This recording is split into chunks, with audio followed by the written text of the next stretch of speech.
uko njyamye niyumvira kuba Beyonce. Uko njyamye niyumvira kuba Zuchu. Uko njyamye niyumvira kuba Naka. Mbo rero kizo nyitanga imbere nco kwakira. It is my manager, it is my now mumagara So Black, ndi muri naniya muri So Black, ndi muri Mezo Technology Sound, quality za technology mu basanzwe bamunzi. Mwese mushaze mumagara amazina menshi, Stacy da Queen, Stacy menshi mushaka yose ndayakiriho nyene. Hello akunzi ba Ndaha TV, sali ndongeka kubaramutsa. Ni Joanna kuri microphone uwamahoro Jo, nkaba ndiko nkorana n'umukameraman wanje yitwa Dusia nko musanzwe mu muzi. No musi ndafise umusheri umushitsi ari en paix spécial kuri je ko hano bwa mbere ndamukoresheje kandi namusanze ari so cool gusa namusanze ariko ari yakamwe tubiri. Sindabicisha amajambo reka ndambashikirize sheri sava. So Ndakomeye. Wow.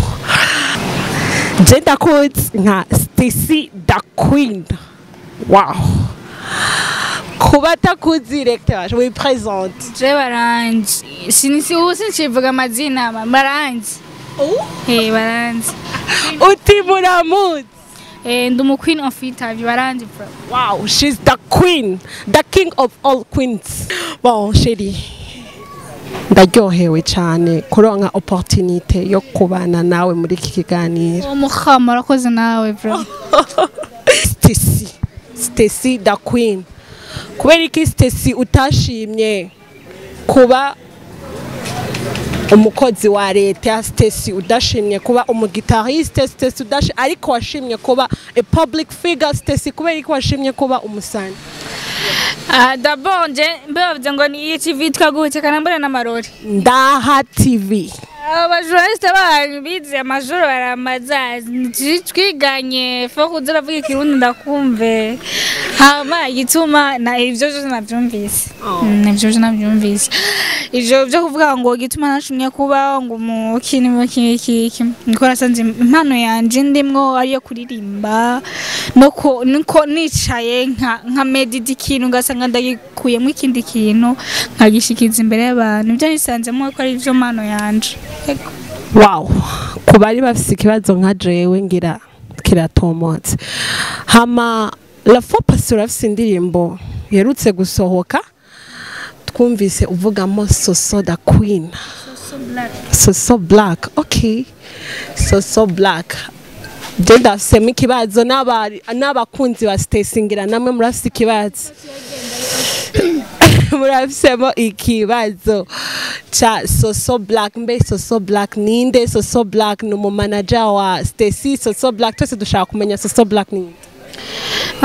So Black n'umunafasha cambere fasha ibintu by'umuziki agansampotinga ko yabonyemwo impano yanje eko ibintu byinshi arabimwo aranyiza poza mu kunsabira ibiganiro mu kumenyekanisha umuziki wanje ahashoboye akawugeza niwe nyene mpamvu nkwiye kumanda mugaragaza imbere y'abantu eko nta birebire birimo n'umusapota yego afise umukunzi we sinovuga ngo ndi imbere ya kamera nitape ngo turakunda nafise umukunzi wiwe urya n'umuntu nyene afasha mu bintu by'i kandi amushimira cyane. Wow. Banaraja kureje nashimye nkiki kubana nakubwiye I'm in love with the hair. Ngira harundi muntu uti nashimye nashimye 80%. Uti nashimye ukuntu bagukoze mu mutwe ku muntu nawe nyene mbona yashimye ari umuntu ashaka kuba yakubonye aragushima abuze ukuntu yekwege toshaka kumenya nindi yakoze mu mutwe. Merci sana. Umuntu nguzi mu mutwe akorera kuri Sky Nice muri ville gutyo yego kuri Sky Nice kandi n'umuririmbyi nawe foko mu supportinga amwa neza cyane gose. Niye rêve nka Stacy ufise ushaka gushika mu muziki uvuga ko ushaka kuva kuri etape ngere kuri etape niye passion nka Stacy ufise mu muziki? Ni nyinshi cyane ni nyinshi cyane kuko ndashoboye kandi ntazo noca mvuga ngo shaka gushika kuri etape kanaka gusa ndashoboye gose rero umwe nshoboye kandi nemera ko nshoboye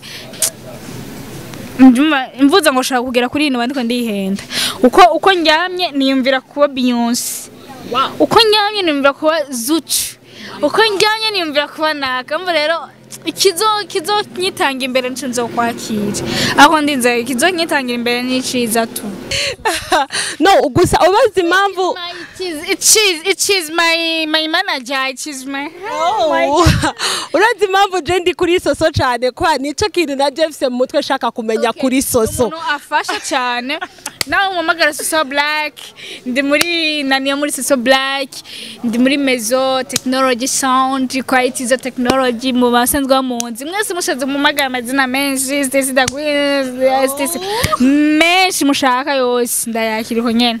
Okay, mugiye twinjira muri kino kibanza turi mwijabe baje mukare kitwa kuri come again man ico cyo ndagishaka. Okay, igihe twinjira ngaha twasanze ifoto ya Stacy kwibarabara basha je shaka Stacy ambwire iba ni wiwe ba mu manager wanga ni lift ni biki ko twasanze foto. Oya sindi manager wanga sindi boss wanga genre naifise concert ya Noel kunezereza abana ibikini byose abanyejaye barashimye kumamagara kubanezereza byaraheze niyo mwanya babonye afishe hanze kandi no kuri bonane nzokagaruka kandi bishobotse kumbivanye no kuntu mu boss yashimwe n'abantu barashima bishobotse nawe nyene ndashaka kugaruka kuri bonane kubanezereza. Wow, bashaka ari budu nezereza gukorera ahantu iwanyu nyene cyo nsanzwe mba mwijabe nkakorera mwijabe n'ikintu kiryoshe cyane. Niki wobwira abakunzi ba Stacy bashaka kumva ari umuntu ashaka kumva ijambo rivuye muri Stacy kuri uyu mwanya niki wobwira abakunzi ba Stacy niki two kwitegurira kuri uyu mwanya muri iyi minsi mu mwaka mushasha? Oh my god, ni byinshi cyane ndavuga ko ndiko ndabategurira kena ndi mu gacerere kenshi ko kudasohora indirimbo nanimenetse ku ndirimbo yitwa Ingo Dutambe ariko ndabemereye ko Stacy agiye kuza ari uwundi Jean ndasha kuza mu makolabo kuko kenshi kintu bataratahura Stacy akunda kolabo cyane Stacy akunda kolabo cyane benshi baje ko nsaba kolabo kutazi kuririmba nabahaye indirimbo yanje imwe je ndazi kuririmba so kuvuga ngo mandiko ninyegeze muri bajya abantu Jean ndakunda gukorana n'abandi bantu ndakunda kumenyekanisha kanaka mugenzi wanje adashoboye ndashaka kuza mu makolabo ndashaka kuza ndi njenyene munyakire ko nyene nzoza mfise ibintu byinshi sinicaye ego amabandi babibagiye kuza kuraba Ingo Dutambe kuri YouTube yanje ni Stacy da Queen. Stacy arakunda kolabo, Stacy arakunda support. Inyuma ya kamera nse ndayivuga mfise Dosia ama mwari kumwe na Joanna Uwamahoro Ndaha TV nkuko musanzwe mubizi. Let us not forget to subscribe and like. Basha tuje kuri YouTube to subscribing, tuje kuri YouTube to liking. Duteze imbere igihugu cacu, duteze imbere amateleviziyo yiwacu kuko tukwiriye kuyakora twebwe nk'abarundi. Reka dusupporting umuziki wo mu Burundi, reka dusupporting abasani biwacu, reka dusupporting ibintu vy'iwacu kurusha uko tubigira kuyandi mapay. Merci beaucoup, ndabakunda cyane. Shout out.